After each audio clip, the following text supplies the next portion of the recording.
The first thing I noticed wasn't the silence in my empty house or the stack of unpaid bills on my kitchen counter. It was the smell of Janet's perfume still lingering in my hallway. Expensive, cloying, the kind that announces itself like a warning. My daughter-in-law had been here yesterday, rifling through my jewelry box again under the pretense of helping me organize. I stood in my doorway at 63, watching the November rain streak down my windows, and felt the familiar weight of being invisible in my own life. The house that had once buzzed with holiday preparations and family dinners now echoed with the hollow sound of my own footsteps. My daughters, Nancy and Melline, had their own lives now. Successful careers, beautiful homes, husbands who provided everything I never could after their father died. They didn't need me anymore, except when they did. The phone rang, cutting through my thoughts like a blade. Mom. NY's voice carried that particular tone I'd learned to recognize. Bright, urgent, slightly breathless. We have the most amazing news. I lowered myself into my reading chair, the one with the worn armrest where I'd spent countless evenings waiting for calls that came less and less frequently. What's that, sweetheart? Melline and we've planned something incredible. A mother-daughter cruise. Just the three of us, like old times. Can you believe it?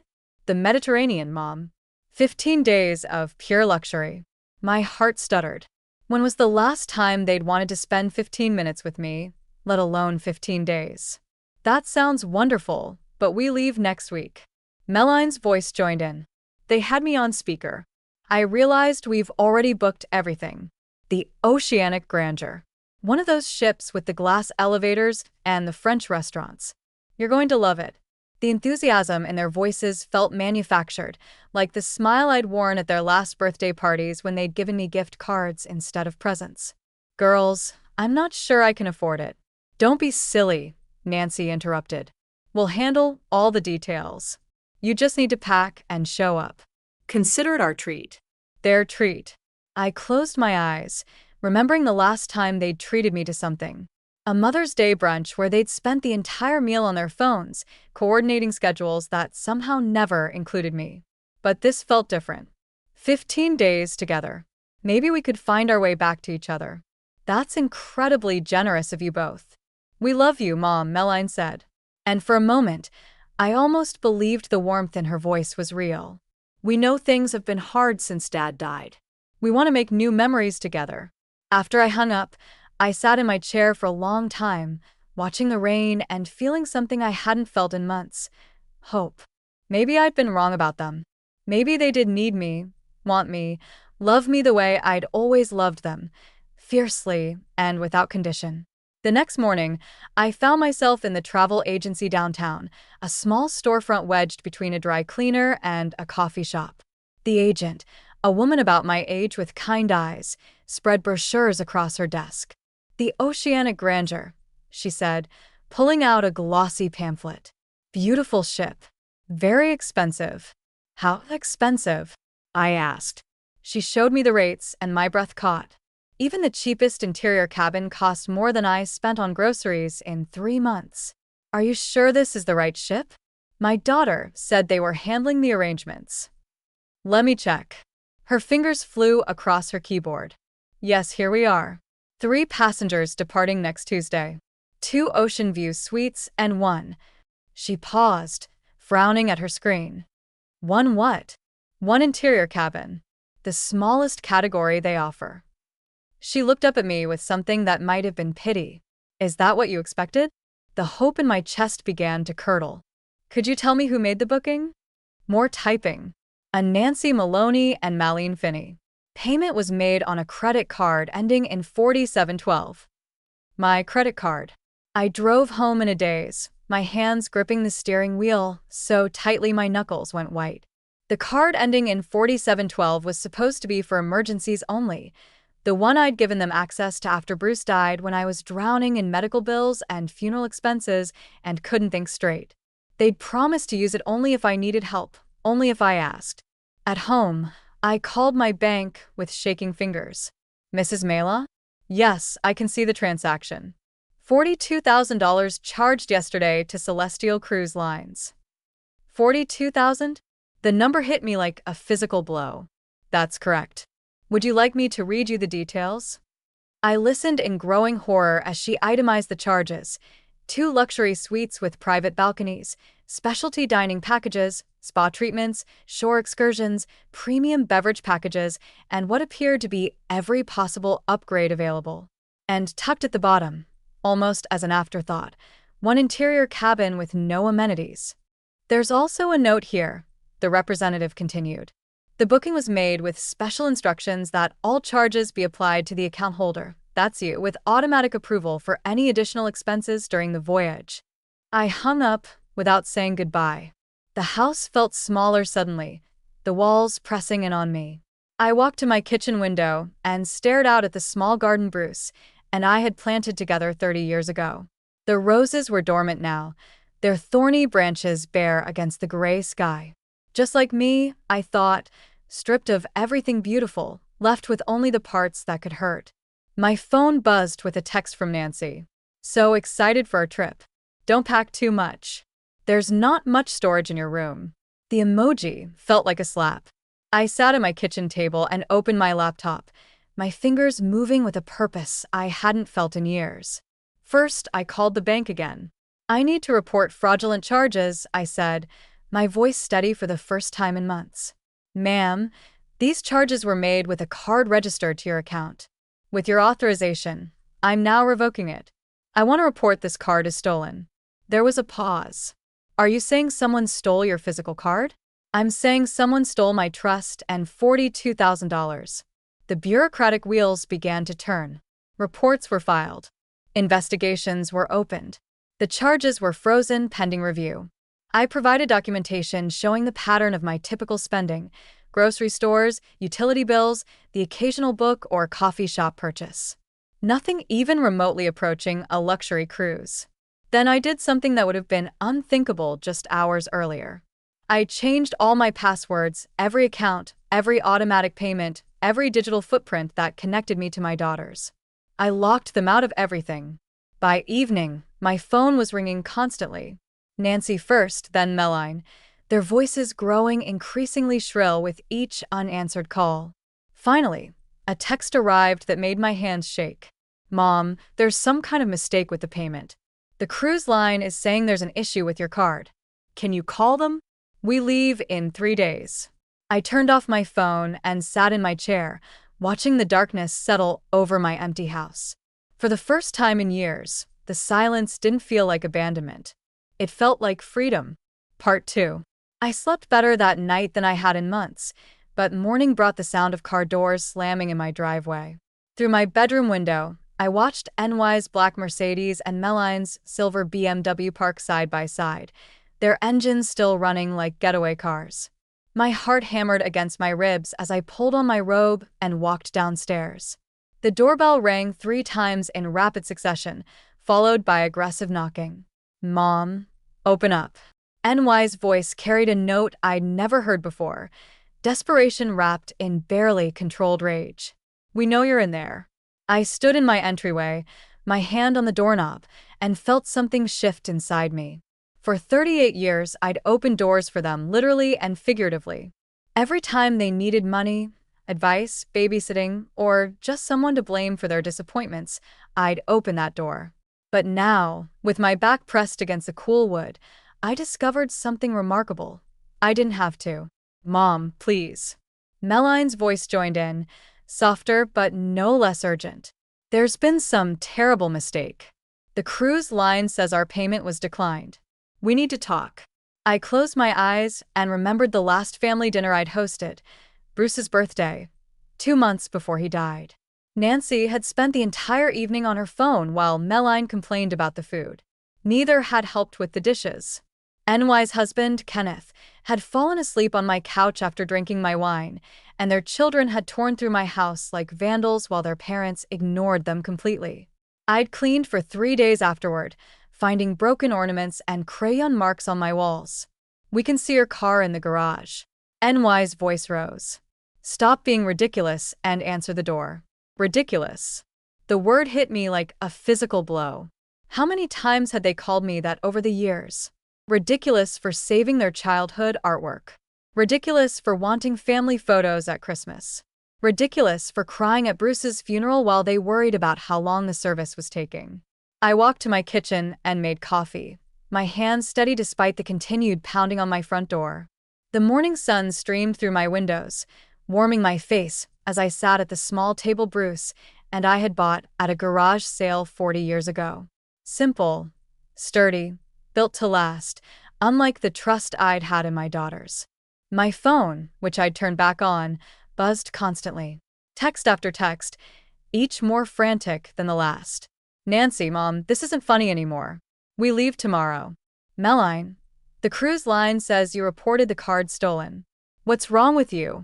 Nancy, do you have any idea how embarrassing this is? We already told everyone we're going. Melline, you're being vindictive and petty. Dad would be ashamed. That last text made my coffee cup rattle against its saucer. Bruce would be ashamed of them, maybe. He'd spent his last months watching our daughters visit only when they needed something.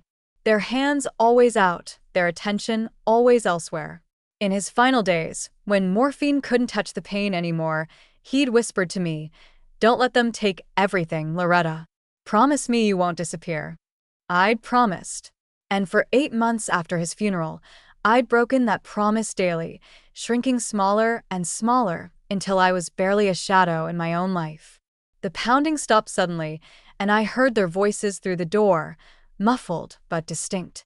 "Told you we should have waited until after the cruise to give her the news," Nancy was saying.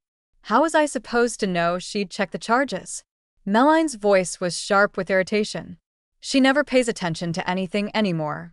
Well, she's paying attention now. Jesus. $42,000. Do you think she'll really press charges against her own daughters? Please. She's just throwing a tantrum because we didn't ask permission first. She'll get over it. My blood turned to ice. They thought this was a tantrum, a phase, something to wait out until I came to my senses and resumed my role as their personal ATM. I stood up, so quickly my chair scraped against the floor. The conversation outside stopped abruptly. "What news?" I called through the door, my voice carrying in the morning air. "What news were you going to give me after the cruise?" Silence, then whispered arguing. I couldn't quite make out. "Mom," Nancy finally said, her voice artificially bright again. "Let's talk about this inside like a family. We are talking." "What news, Nancy?" More silence. I could picture them exchanging glances, debating how much to reveal. Finally, Melline spoke, her words careful and measured. "We were going to tell you that, well, we think it's time for you to consider making some changes. This house is too big for you now, and the upkeep is expensive. There are lovely senior communities." "You want to sell my house?" The words came out flat, emotionless. "Not sell," Nancy jumped in quickly. "More like help you transition. Kenneth knows a really good realtor, and Melline's husband Richard works in estate management. We could handle everything for you. Make sure you get a fair price." A fair price. I laughed, the sound harsh and unfamiliar even to my own ears. "And where would I live while you're handling everything for me?" "Well, there's this beautiful place about an hour from here, Sunset Manor.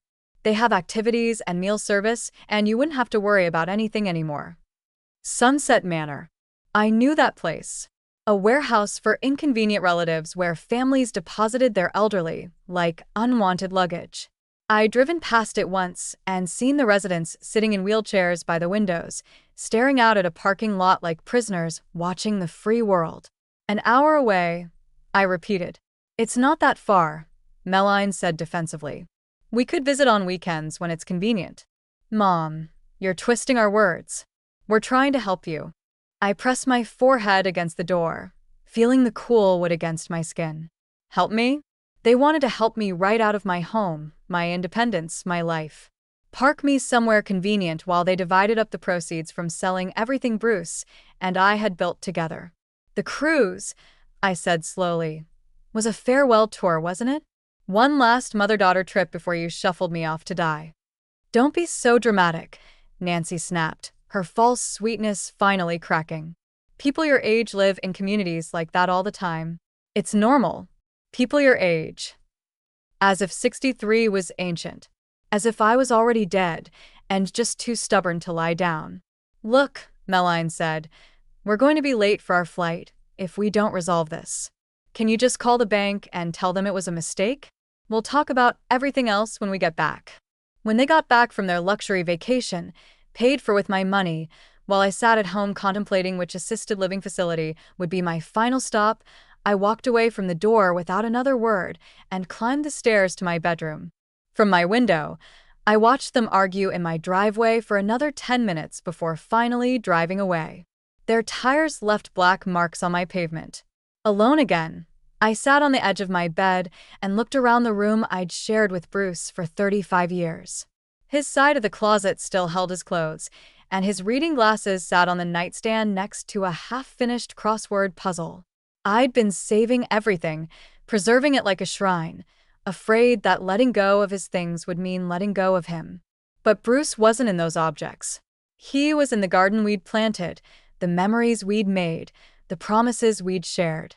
And one of those promises was that I wouldn't let our daughters erase me. I pulled out my laptop and began typing with a purpose that surprised me. Email after email, each one deliberate and final. I canceled the automatic payments that connected my accounts to their expenses, their gym membership, Meline's car insurance, the credit cards I'd foolishly agreed to guarantee when they were just starting out 15 years ago. Then I called my lawyer, Harrison Webb, a kind man who'd handled Bruce's will and had known our family for decades. "Loretta, what can I do for you?" "I need to change my will," I said without preamble. Completely. There was a pause. "That's certainly your right. May I ask what's prompting this decision?" I told him about the cruise, the conversation I'd overheard, their plans for my future. My voice remained steady throughout, as if I were discussing the weather rather than dismantling my children's expectations. "I see," he said when I finished. "And what would you like your new arrangements to be?" I looked out my window at the garden, at the bird feeder Bruce had built, at the apple tree we'd planted the year Nancy was born. "I'm not sure yet, but I know what I don't want. I don't want them to inherit the consequences of their choices without facing any consequences themselves." "I understand. Why don't you come in next week? We'll have plenty of time to discuss your options." After I hung up, I felt something I hadn't experienced in months. Control. Not the illusion of control that came from keeping everyone else happy, but real control over my own life and future. My phone rang. Nancy again. This time, I answered. "Thank God," she breathed. "Mom, you scared us." "We're at the airport and have a wonderful trip," I said calmly. "What?" I said, "Have a wonderful trip. The Mediterranean is beautiful this time of year." "But what about the payment?" "The cruise line says, I'm sure you'll figure something out. You're both very resourceful women." "Mom, we can't afford this without my money." I finished her sentence for her. "Yes, I imagine that's quite a problem." The silence stretched between us, filled with everything we weren't saying. Finally, Nancy spoke, her voice smaller than I'd heard it in years. "Are you really going to let us miss this cruise?" After everything we've planned, I thought about all the things I'd missed over the years because they'd been too busy. Birthdays when they'd sent cards instead of visiting. Holidays when they'd divided their time between Bruce and me and their in-laws, measuring minutes like rations. The loneliness of evenings when I'd cooked for 3 and eaten alone because they'd canceled at the last minute. "Nancy," I said gently, "you're going to miss a lot more than a cruise." And then I hung up. The house settled around me in the gathering twilight, and for the first time since Bruce died, I wasn't afraid of the silence.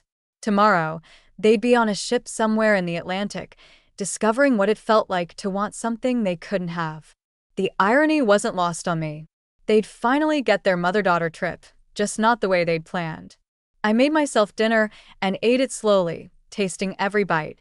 Then I went to Bruce's computer and began researching something I'd never considered before.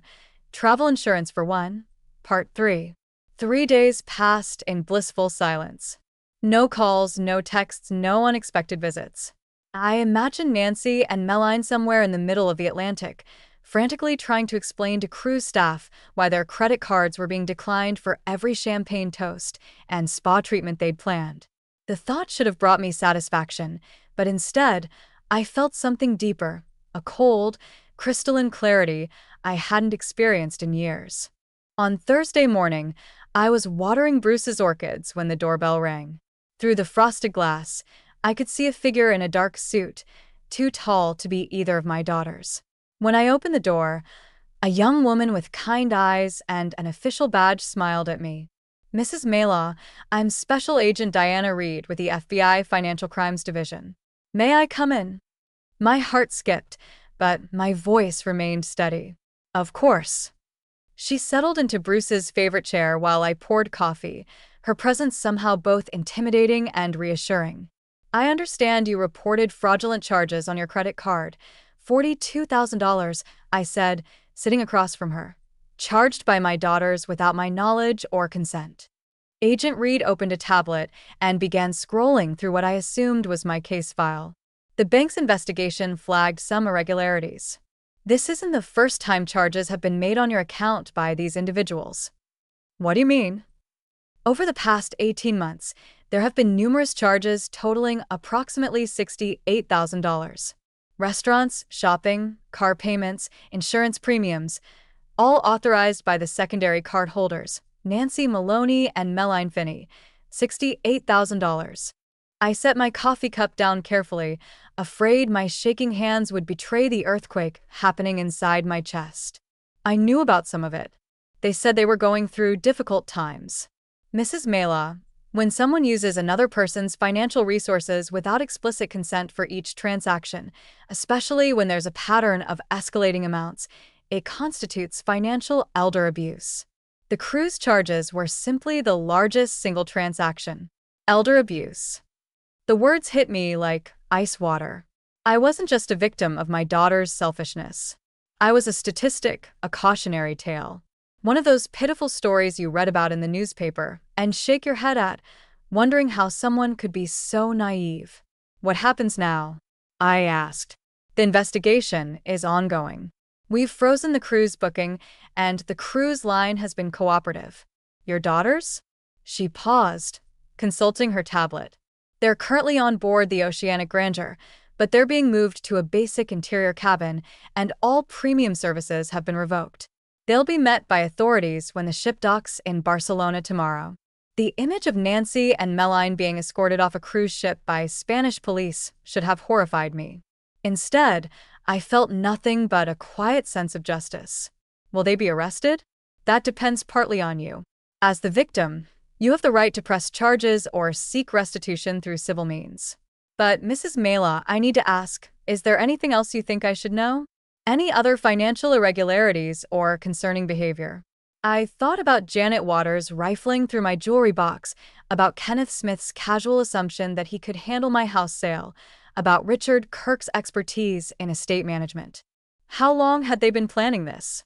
How many family dinners had been strategy sessions for dividing up my life? "There might be," I said slowly. "My daughters mentioned that their husbands had already been making arrangements for selling my house and managing my affairs. I don't think any of it was legal yet, but Agent Reed made notes. We'll look into that. In the meantime, I'd recommend you secure all your accounts, review any legal documents you've signed recently, and consider consulting with an attorney about asset protection." After she left, I sat in my kitchen and called Harrison Webb again. "Loretta, I was just thinking about you. How are you holding up?" "I've had better weeks," I said dryly. "Harrison, I need to ask you something. In the past 2 years since Bruce died, have any documents been filed regarding my property or affairs? Anything I might not remember signing?" There was a pause. "Let me check our records. Yes, actually. There was a power of attorney document filed about 6 months ago. Limited scope, but it gave Nancy authority to make certain financial decisions on your behalf if you became incapacitated." My blood turned to ice. "I never signed any power of attorney." "The document has your signature, Loretta. It was notarized and filed properly, but now that you mention it, the circumstances were unusual.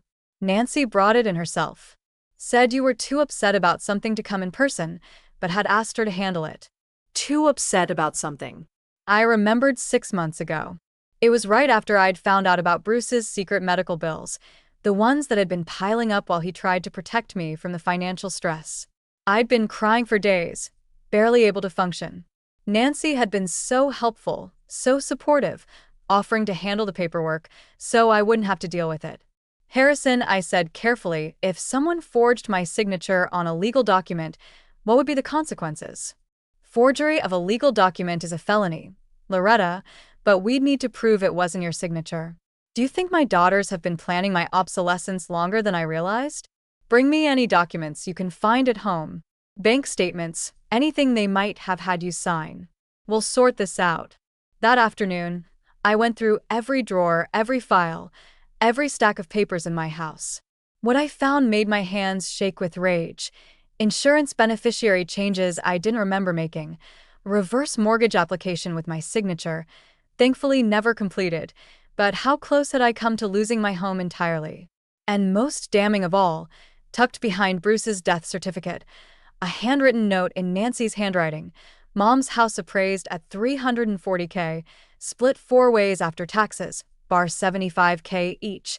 Sunset Manor deposit bar $25K, net mar $50K each.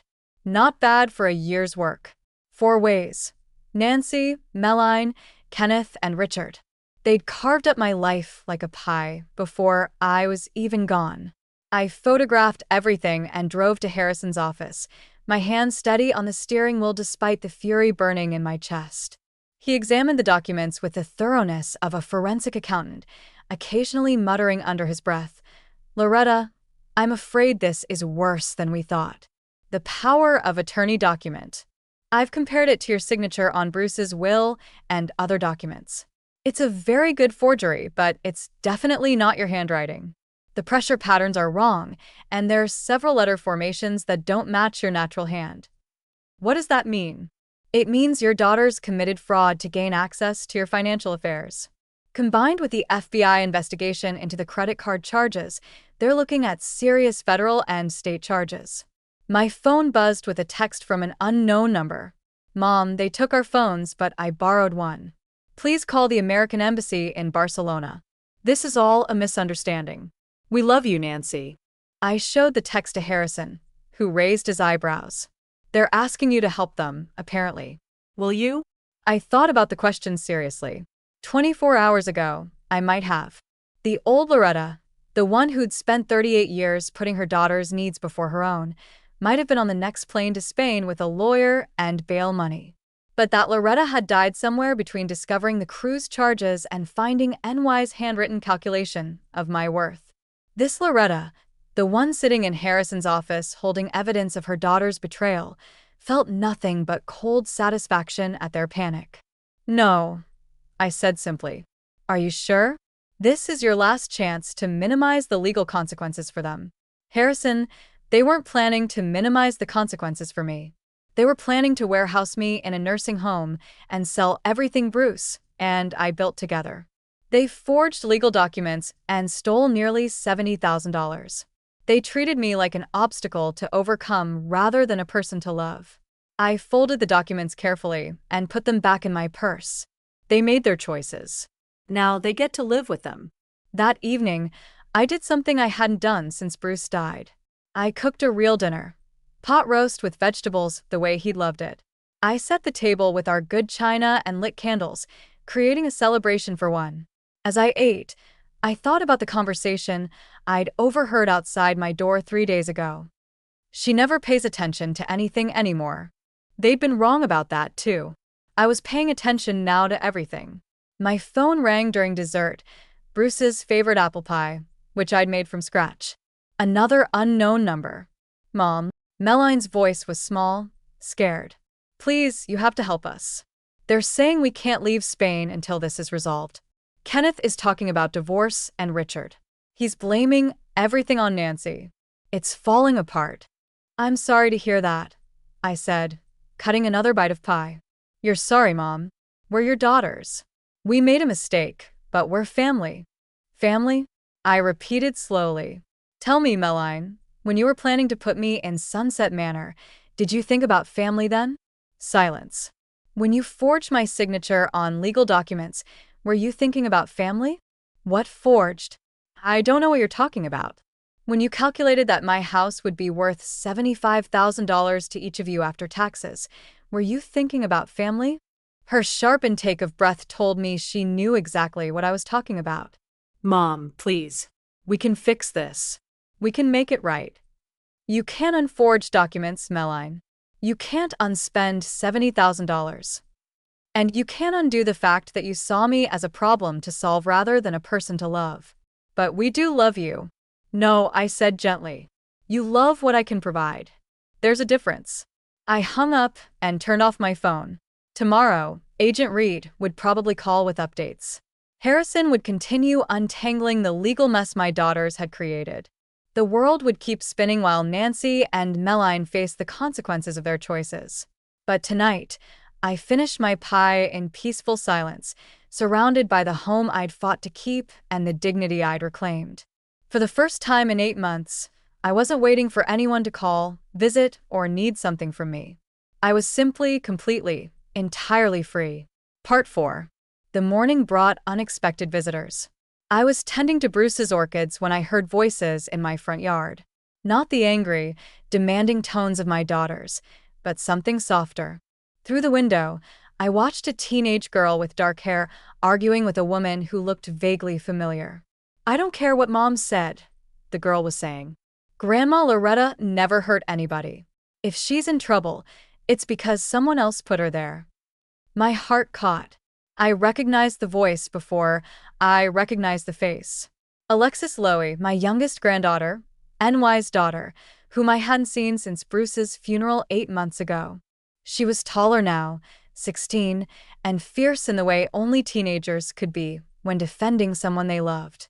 The woman with her was Janet Waters, my daughter-in-law, looking uncomfortable and overdressed for a morning confrontation in sensible heels and a tailored coat. Alexis, your mother specifically said.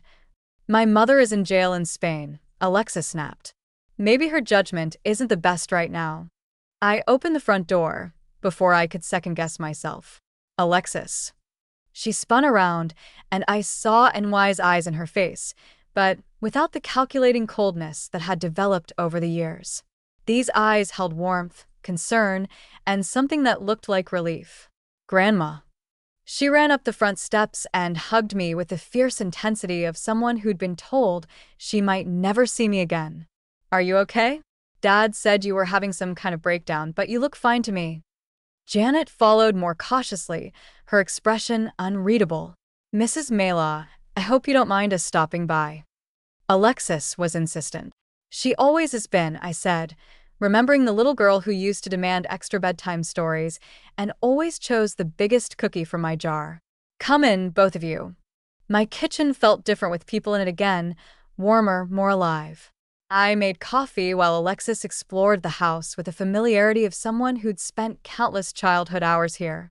Janet sat stiffly at my table, clearly uncomfortable.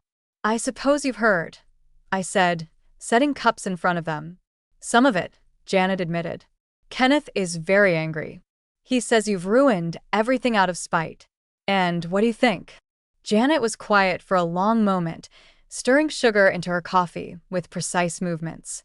I think she finally said, I've watched your daughters treat you like an inconvenience for years, and I've said nothing because it wasn't my place, but maybe it should have been. The admission hung in the air between us. Alexis returned from her exploration and plopped into the chair next to me with teenage grace. Grandma, what really happened? Dad keeps saying you lost it and reported Mom's credit card stolen, but that doesn't make sense. Mom has her own credit cards. I looked at this young woman, so much like Nancy had been at that age, but with something Nancy had lost somewhere along the way. Honesty, maybe. Or the ability to see people as more than sources of money and convenience. Your mother used my credit card to book a $42,000 cruise without asking me, I said simply. When I discovered it, I reported it as fraud. Alexis's eyes widened. $42,000 for a cruise? 2 luxury suites, premium everything, and they were planning to tell me afterward that they thought I should sell this house and move to a nursing home. What? Alexis's voice cracked with outrage. This house? But you and Grandpa built this place. All my best memories are here. Janet spoke quietly. Kenneth mentioned something about Sunset Manor. He said it was for your own good. Did he mention the forged power of attorney, or the fact that they'd already calculated how much money they'd each get from selling everything your grandfather and I owned?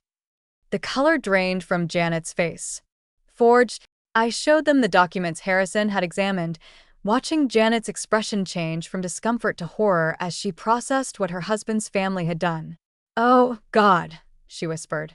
Kenneth kept talking about arrangements and how we needed to be prepared for when you couldn't take care of yourself anymore. I thought he meant wills and estate planning, not conspiracy to commit fraud. Alexis grabbed my hand. "Grandma, I'm so sorry. I had no idea. When they said you were sick, I believed them. I should have come sooner." "You're here now," I said, squeezing her fingers. "That's what matters." We sat in comfortable silence for a while. 3 generations of women who'd been damaged by the same family's greed in different ways. Finally, Janet spoke. "What happens now to Nancy and Melline? I mean, they'll face charges for financial elder abuse and forgery. The FBI is handling the fraud case, and my lawyer is dealing with the forged documents. As for what happens to them personally," I shrugged. "That's up to the courts and Kenneth." Janet's voice was barely a whisper. "That depends on how involved he was. The evidence suggests he was part of the planning, but he didn't directly commit the fraud." Janet nodded slowly. "He's been talking about divorce lawyers. He says Nancy has embarrassed the family and destroyed his reputation." The irony wasn't lost on me. Kenneth, who'd been perfectly happy to help plan my financial exploitation, was now concerned about his reputation. "What will you do?" I asked her. "I don't know. The house is in both our names, but with legal fees and the scandal, I might lose everything anyway." She looked up at me with eyes that held more vulnerability than I'd ever seen from her. I was wondering, "I know this is presumptuous, but would you consider renting out your spare room? I could help with expenses, and Alexis could visit more easily." The request caught me off guard. Janet and I had never been close. She'd always been polite but distant, treating me like an obligation rather than family. But looking at her now, I saw something I recognized. A woman whose life was falling apart through no fault of her own. "You'd want to live here with me? I've always loved this house," she said simply. "And honestly, you're the only family member who's never tried to use me for something." Alexis bounced in her chair. "Could I have my old room back? The one with the window seat?" I thought about the empty house I'd been rattling around in for 8 months, about the silence that had become both my sanctuary and my prison. The idea of sharing my space again should have terrified me, but instead, it felt like a possibility. "We'd need ground rules," I said. "Of course. No access to my financial accounts, no making decisions about my property or my life, no trying to manage me or fix me or decide what's best for me." "Agreed. And if you're here because you want to be, not because you're doing me a favor or because you feel sorry for me." Janet smiled. The first genuine smile I'd seen from her in years. Trust me. After living with Kenneth's family drama, a peaceful house with someone who doesn't want anything from me sounds like paradise. That afternoon, we drove to the storage unit where Janet had been keeping her belongings since Kenneth had asked her to temporarily move out. As we loaded boxes into my car, she told me about the last 8 months of her marriage. How Kenneth had become increasingly controlling after NY's involvement in his business deals had started raising eyebrows, how he'd blamed her for his family's problems, how he'd made her feel like a stranger in her own home. "I should have left him years ago," she said, loading a box of books into my trunk. "But I kept thinking things would get better, that if I just tried harder." "I know that feeling," I said. Back at the house, we worked together to transform Bruce's office into Janet's bedroom. As we moved furniture and hung pictures, Alexis regaled us with stories from school, her job at a local bookstore, and her plans for college.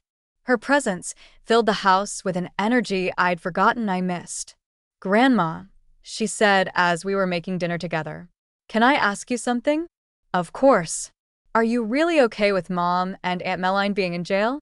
I mean, they're your daughters." I stopped chopping vegetables and considered the question seriously. "Are you asking if I feel guilty?" "I guess."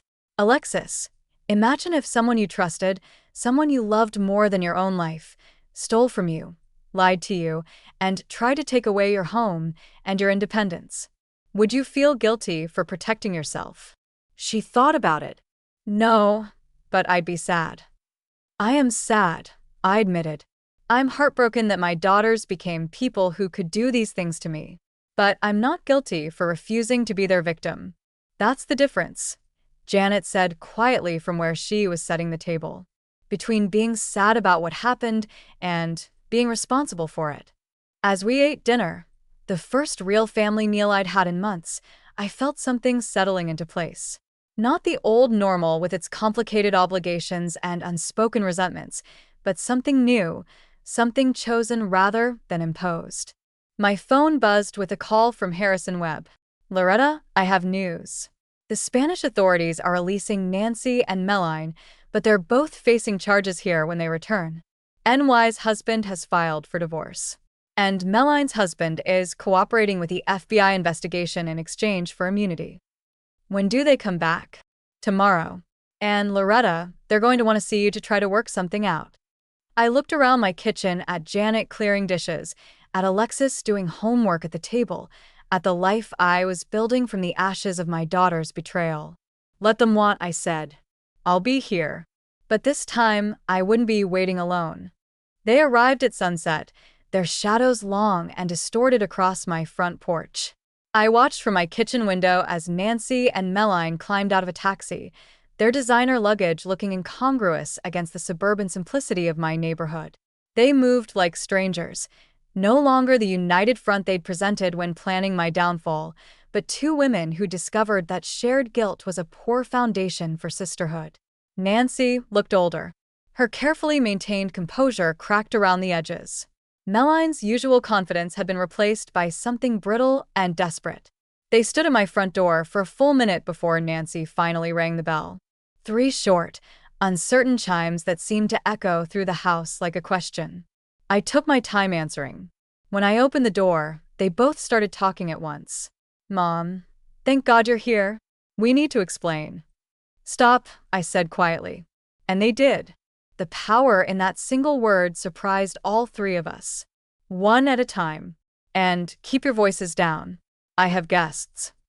Their eyes darted past me, searching for signs of who might be inside. Guests? Your daughter, Alexis, is doing homework at my kitchen table. Your former sister-in-law, Janet, is helping me prepare dinner. They're welcome here. You're not. The words hit them like physical blows. Melline stepped forward, her voice taking on the wheedling tone she'd perfected as a child. Mom, please. We know you're angry, but we can fix this. We can make it right. How? The simple question seemed to confuse her. Well, we could pay you back. Work out a payment plan, maybe. With what money? Kenneth filed for divorce and froze your assets. Nancy, Richard's cooperating with the FBI to save his own skin.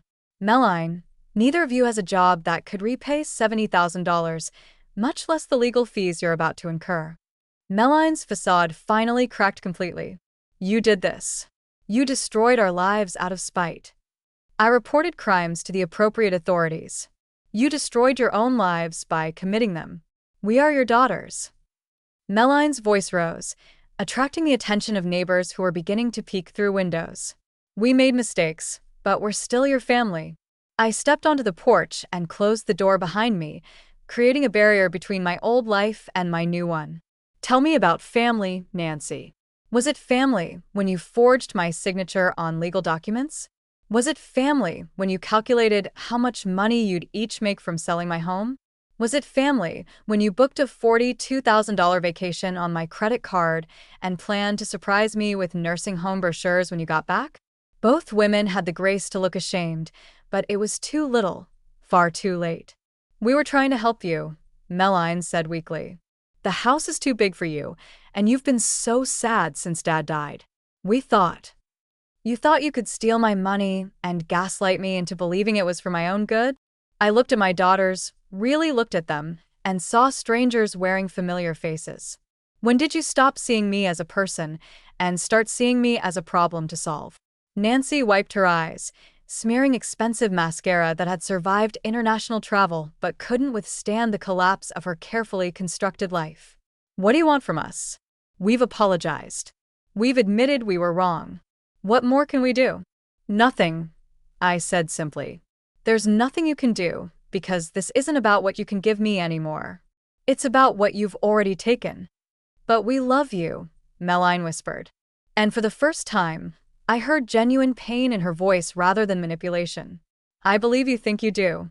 But love isn't supposed to come with calculations. Love doesn't forge documents or empty bank accounts or plan to warehouse people in nursing homes. What you love is the idea of me, the convenient mother who writes checks and babysits and asks no questions. You haven't loved the real me in years. The truth hung in the air between us like a death sentence. Through the window behind me, I could hear Alexis laughing at something Janet had said. The sound was warm and genuine, everything my daughter's forced enthusiasm had never been. So, that's it. NY's voice turned bitter. You're just going to throw away 38 years of being our mother? You threw it away when you decided I was worth more to you financially dead than alive emotionally. I pulled my sweater tighter against the evening chill. I'm not throwing anything away. I'm choosing what to keep. A car pulled into my driveway, and Agent Reed stepped out, her presence immediately changing the dynamic on my porch. Nancy and Melline shrank back as she approached. Mrs. Maylaw, ladies. She nodded professionally at my daughters. I hope I'm not interrupting, but we need to discuss the charges being filed. What charges? Melline asked, though her voice suggested she already knew. Financial elder abuse, forgery, conspiracy to commit fraud, and identity theft. The district attorney has decided to pursue this as a federal case, given the amount of money involved and the interstate nature of some of the transactions. Nancy gripped my arm with desperate fingers. Mom, you can make this stop. You can tell them it was all a misunderstanding. I looked down at her hand, manicured and soft, the hand of someone who'd never had to work for anything she couldn't steal from someone else. Gently, I removed her fingers from my arm. No, I can't because it wasn't a misunderstanding. It was a crime. Agent Reed consulted her tablet. You'll both need to surrender your passports and report to the federal courthouse Monday morning for arraignment. Your attorneys have been notified. As she drove away, my daughter stood on my porch like refugees from their own choices. The taxi that had brought them was long gone, and neither of them had thought to arrange alternative transportation. It was, I realized, a perfect metaphor for their entire approach to life. Assume someone else would handle the inconvenient details. How are we supposed to get home? Nancy asked. I imagine the same way you'd get anywhere when you don't have unlimited access to someone else's money, I said. You figure it out. I turned to go back inside, but Melline's voice stopped me. Mom, will you visit us in prison? I mean, when we're convicted. The question pierced something in my chest that I'd thought was already dead. For just a moment, I saw my daughters as they'd been. Little girls who'd skinned their knees and needed band-aids, teenagers who'd cried over broken hearts and needed comfort, young women who'd called me for advice about everything from job interviews to recipe modifications. But then I remembered the handwritten note calculating my worth, the forged signature on legal documents, the casual cruelty of booking themselves luxury suites while assigning me a closet. I remembered 8 months of loneliness while they'd planned my obsolescence. I don't think that would be healthy for any of us, I said finally. NY's face crumpled. So, you're just done with us forever? I'm done being your victim. I'm done funding your lifestyle. I'm done pretending that love means letting you hurt me. I paused at my front door. If you ever become people capable of real love instead of exploitation, you can call me, but not before. I went inside and locked the door, leaving them on the porch to figure out their own transportation. Through the window, I watched them argue briefly before walking toward the main road, their expensive luggage bumping behind them on the sidewalk. In my kitchen, Alexis looked up from her calculus homework. Are they gone? Yes. Good. Janet made her famous chocolate chip cookies, and I didn't want to share. The casual dismissal of her mother's dramatic exit should have troubled me, but Alexis had lived with NY's narcissism for 16 years. She understood better than anyone that some people couldn't be fixed, only managed.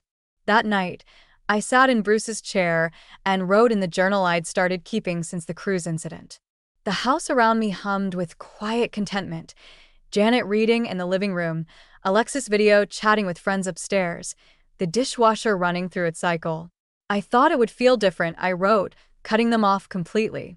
I thought there would be more drama, more pain, more regret, but mostly I just feel peaceful, like I finally stopped holding my breath. 3 months later, Nancy pleaded guilty to financial elder abuse and was sentenced to 18 months in federal prison. Melline received 2 years for her role in the forgery. Kenneth's divorce was finalized, and he lost the house in the settlement. Richard's cooperation with prosecutors earned him probation, but his medical practice never recovered from the scandal. I learned these details not from personal involvement, but from newspaper articles and courthouse records. My daughters had become strangers whose lives occasionally intersected with mine in legal documents, but nowhere else. Janet thrived in ways I hadn't expected. She started teaching art classes at the community center and began dating a widower she met at the library. Alexis was accepted to 3 universities with partial scholarships, and she spent her evenings at my kitchen table writing college essays about resilience and chosen family. On a warm spring evening, almost a year after the cruise that had changed everything, I was tending Bruce's garden when Janet joined me. "Any regrets?" she asked, settling onto the bench Bruce had built under our apple tree. I considered the question seriously, watching bees work among the roses we'd planted 30 years ago. About my daughters? No. About the time it took me to stop being their victim? Every day.